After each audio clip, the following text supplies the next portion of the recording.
আবারও একটা বিয়েবাড়ির ইনভিটেশনে গিয়েছিলাম। সো হ্যালো এভরিওয়ান, আমি মেকআপ আর্টিস্ট সুমি।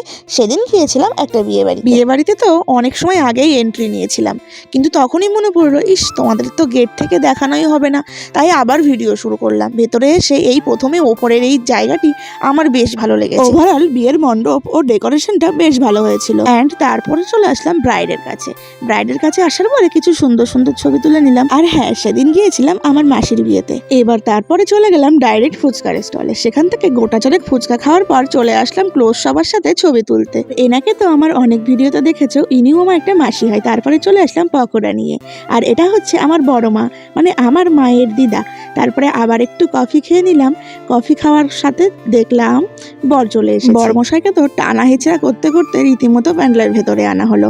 আর বেশি দেরি নয়, চলে আসলাম ডিনার কমপ্লিট করতে। মেনু কার্ড দেখেই আর লোভ সামলাতে না পেরেই খাবার স্টার্ট করলাম।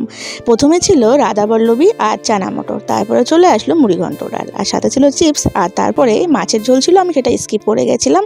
দেন আসলো fried rice, and finally at the least but not the last, my most favourite none other than mutton curry. দেখতে যে সুন্দর ছিল, খেতে ছিল অতুলনীয়। আর সর্বশেষে চাটনি পাঁপড় মিষ্টি তো আছেই, বাট তার সাথে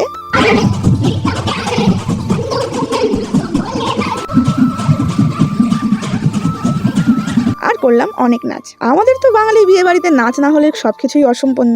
দেন তারপরে চলে আসলাম ছাদনাতলায়, আসলাম মণ্ডপের এখানে। তারপরে আমার বাবা জামাই বরণ গ্রহণ করার জন্য বসে গেল, মন্ত্র উচ্চারণ করে জামাই বরণের আশীর্বাদটা নিয়ে নিল, অ্যান্ড তারপরে বরের সঙ্গে আলাপ করলো।